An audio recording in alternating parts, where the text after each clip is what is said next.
This is Marcia Iwasaki from the Office of Arts and Culture. And Elizabeth Johnson from the Office of Arts and Culture. And we're here to thank you for participating in our public art boot camp. So what we'll be talking about today is why is public art different from your studio practice, and is public art for you? We'll be talking about how to apply for the actual workshop, what we're looking for, and what makes a strong application.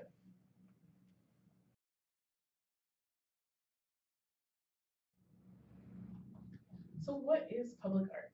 I found this really great quote from Forecast Public Art, and they published Public Art Review. The classic images evoked by the phrase public art are usually of static bronze or monolithic stone structures. While these images of grand works of metal and stone have a well-established place in the artistic lexicon, they only encompass a portion of what is regarded as contemporary public art. As all artistic definitions expand, contract, and evolve over time, so has the contemporary view of public art. Today, public art has moved beyond that of permanence and solidity, seeking to engage the community in a manner that, while not excluding the methods of the past, brings them to life as a part of the community. Contemporary public art is not simply an aspect of the landscape, expanding to explain ideas of personal and community engagement. The context and recontextualization of place and fomenting the exchange of ideas and identity within a community. And this really speaks to the work that our office does. We really think of public art as an asset to our community and a way of community building. So once again, public art could be dance, it could be performance, it could be temporary art, it could be so many different things. And that's what's really exciting about the field is it's constantly changing. So why does the city invest in public art? The City of Seattle's public art program started in 1973, and it was the second public art program in the United States. And it's really exciting because what we're saying is that we believe that all residents of Seattle deserve to have art in the public realm as part of their experience. So when you're walking down the street, you might experience something on a building, on a sidewalk, and all of that really makes our life more rich and better. And so we also want those artworks to reflect all the different people that live in our communities.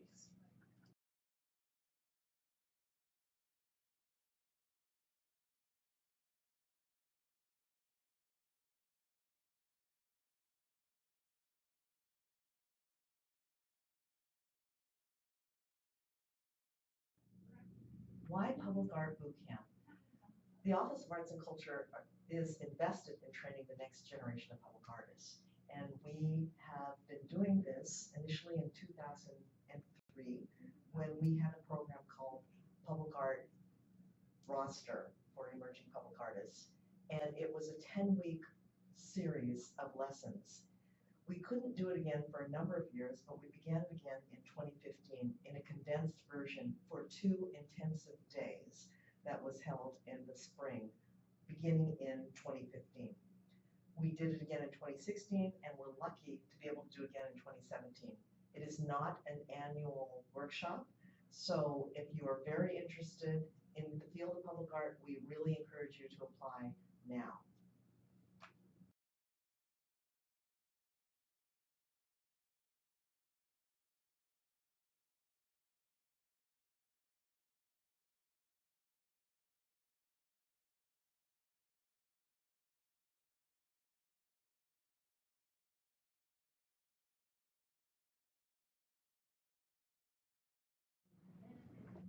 You'll learn many things about the field of public art when you are able to come to the Public Art Boot Camp. Some of the topics include the bulleted items you see above, going from temporary to permanent artworks, portable works, which is a type of artwork that is moved from one room to another. You'll see examples of work samples, images, and letters of interest, which are typically the 3 things that are asked for when you apply for public artworks in any program across the country. We'll talk about different types of selection processes, how to work with architects, community members, city staff, and so on. We'll also show you examples of contracts, budgets, materials, and timelines. Fabrication and installation will also be discussed, along with things such as using anti-graffiti guard on no matter what type of material you end up making.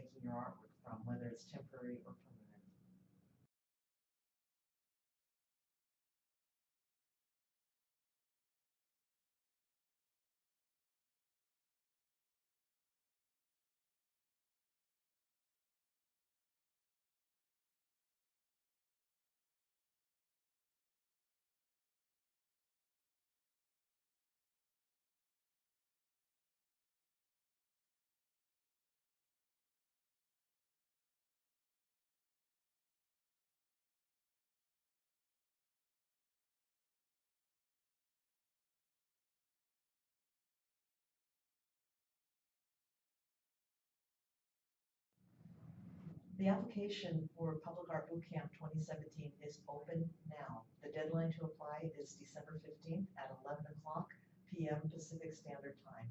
There is no exceptions to this. We highly, highly recommend that you work on your application starting now and submit it before this deadline. There are always people who wait too long, and then there are technical difficulties that happen at the last minute. We are not able to extend any exceptions to this rule. You will find out whether or not you were accepted into boot camp by January 20th of 2017. It's important to note that the 2 Saturdays of boot camp are February 18th and Saturday,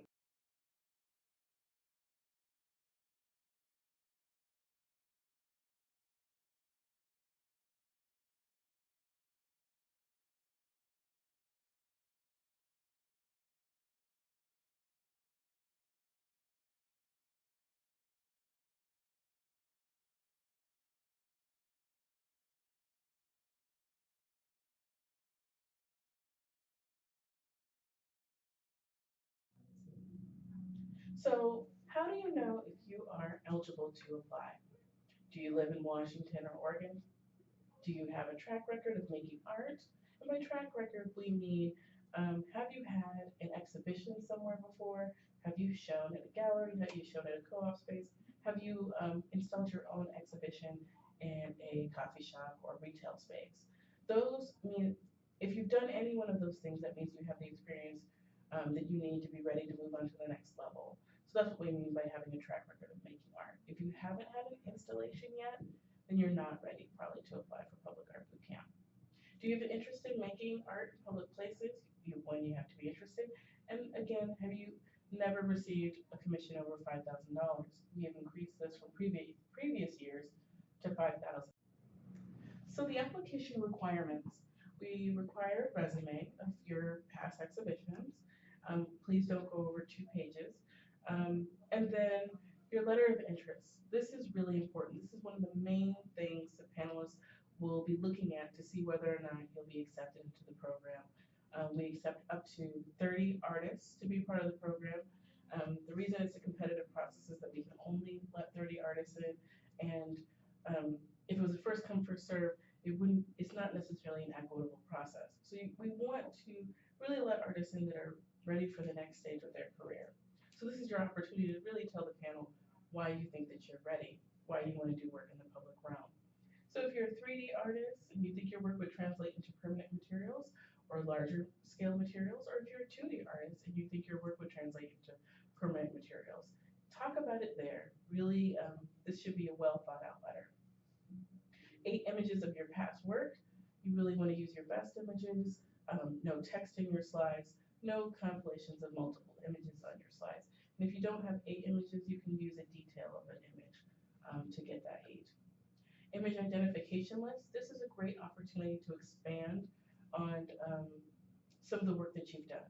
So you can go into each one of those artworks. You have 500 characters. Talk about whether or not you worked as a team, whether or not you were the person who fabricated an artwork for somebody else, whether. So the next is the selection criteria.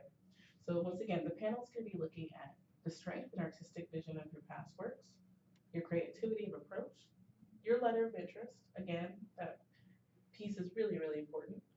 Your resume, your experience with previous art exhibitions or projects. So even if you didn't do an art exhibition, if there's some other project you worked with some friends on, you can put that in there or talk about that in your slides. And we do want to highlight that priority will be given to artists who have experience working with residents from historically underrepresented communities, including communities of color, immigrants. So all of our public art calls are on CAFE, and CAFE stands for Call for Entry. So if you've never applied for a public art call on CAFE, you're going to want to go to www.callforentry.org, and you'll see that website right at the top. And it says it's recommended that you use the Mozilla browser. That will make things less complicated. You'll have less glitches if you use the Mozilla browser. So you'll also, if you don't already have an account, you will register, get yourself signed up, and create an account.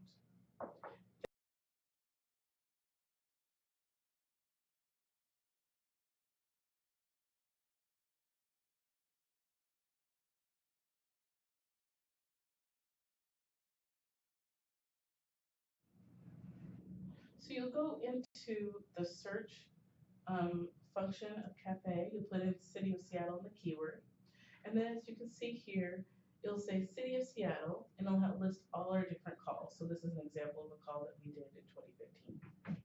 But this year, yours will say 2017 Public Art Bootcamp. So here you will see what your application might look like, an example. So this is that call from 2015, but it will say 2017 Public Art Bootcamp here. And these are the fields that you'll put in all your information, letter of interest, resume, etc. It's best to go into Notebook or Word, whatever you have, and write your text first. Make sure that it's not over the character limit, and then copy and paste it into Cafe. You'll have less problems that way. Sometimes when you write it in Cafe, there's glitches, and so it is best when you write it somewhere else and paste it in. So remember that Cafe is a great resource. Go to their help page, they have a frequently asked questions index. But also, if you're still having issues, this is why it's great to not wait. So here is just also another example of what the application will look like. More of it, you'll add your images to the application here at the end, and you don't want to forget to save your work. So.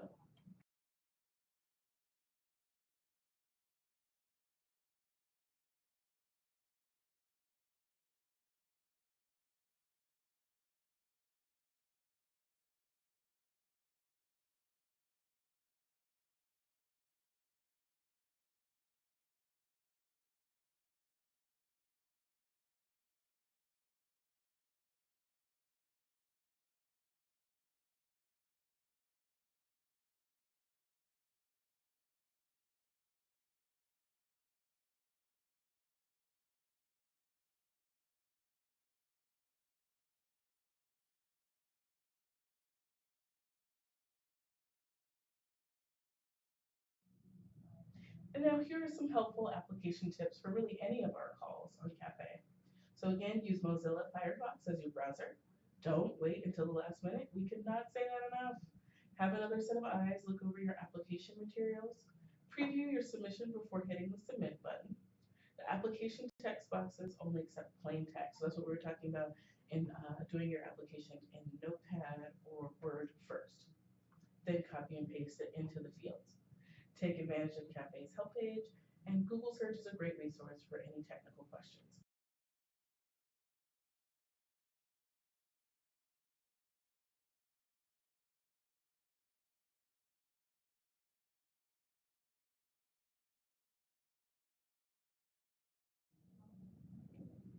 If you are a member of the boot camp for 2017, you will have the opportunity to apply for temporary art projects that happen in summer of 2017 for either Art Interruptions, which is a temporary artwork project that happens in a neighborhood greenway, yet to be determined, or for the Seattle Center Sculpture Walk. In each of the cases, we selected 7 artists, and we will quickly show you a series of artworks. You'll see the name of the artist in the bottom corner, along with the title of their artworks, and you can see more about these temporary artworks on our website for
So the last series of pictures came from the Seattle Center Sculpture Walk, and those were managed by Elishaba. We want to thank you, Elishaba and I, for listening to our very first video workshop.